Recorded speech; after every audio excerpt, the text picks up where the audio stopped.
প্রিয় এসএসসি শিক্ষার্থী, আজকের ভিডিওটি আমি তোমাদের জন্য তৈরি করেছি। যারা এসএসসি 2024 সালে এসএসসি পরীক্ষা দিছো, তোমরা সকলেই রেজাল্টের জন্য অপেক্ষা করতেছো।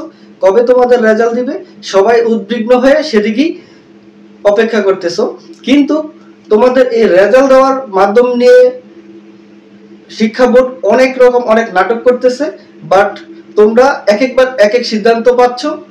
যেমন কিছুদিন আগে তারা একটা নিউজ করেছিল যে তোমাদের রেজাল্ট দিবে অক্টোবরের মাঝামাঝি, আবার এখন তারা নিউজ করেছে যে অক্টোবরের মাঝামাঝি না, 15, 16, 17, 19 তারিখের ভিতরে তোমাদের রেজাল্ট দিবে।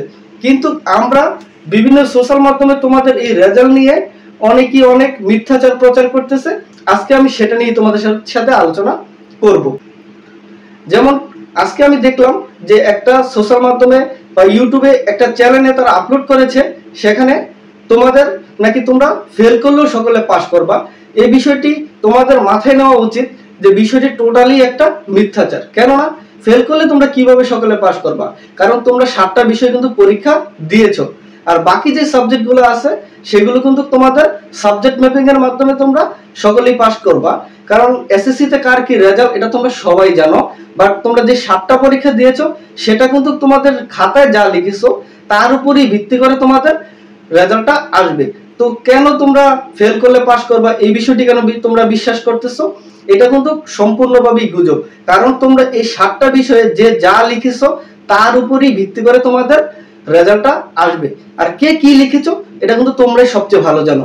তো কারণ তোমাদের পরীক্ষাটা তোমরা নিজেরাই দিয়েছো, তাই তোমরা যদি কেউ বলে বা অনেক শিক্ষার্থী এবার আন্দোলন করছে যে বৈষম্যহীন রেজাল্ট দেওয়া দরকার। কেন বৈষম্যহীন রেজাল্ট দিবে? কারণ তোমরা সবাই তো খাতায় পরীক্ষা দিয়েছো, 7টা বিষয় পরীক্ষা দিয়েছো, কিন্তু ভাই কেন তোমাদের বৈষম্যহীন রেজাল্ট দিবে?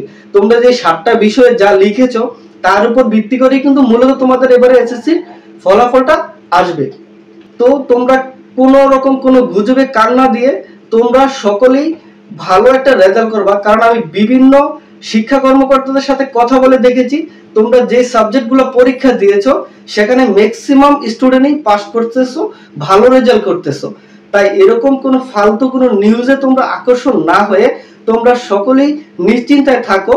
আর আমি আগেও কিন্তু একটা ভিডিও করেছি, সেখানে আমি বলেছি 90% তোমরা পাস করেছো। 90% শিক্ষার্থী কিন্তু এবার এসএসসি 2024-এ পাস করেছে। তো তোমরা সম্পূর্ণভাবে নিশ্চিন্ত থাকো যে তোমাদের এবার রেজাল্টটা মোটামুটি খুবই ভালো একটা রেজাল্ট হবে। কিন্তু বিষয় আরেকটা, কিন্তু এবার প্লাসের সংখ্যাটা খুবই কম, কিন্তু রেজাল্ট সকলেই ভালো হবে। তাই তোমরা বিভিন্ন গুজব বা বিভিন্ন রকম সামাজিক যোগাযোগ মাধ্যমে অনেক নিউজ আছে, সেগুলো দিকে ফলো না করে তোমরা সকলেই আমার চ্যানেলে তোমরা সাবস্ক্রাইব করে আমার পাশে থাকো। ইনশাল্লাহ আমি তোমাদের সকল আপডেট নিউজটা আমি তোমাদের দেওয়ার চেষ্টা করব। আর ভিডিওটি ভালো লাগলে অবশ্যই সকলে লাইক দিবা। আজকের মতো বিদায় নিলাম, আল্লাহ হাফেজ। সকলে ভালো থেকো, সুস্থ থেকো।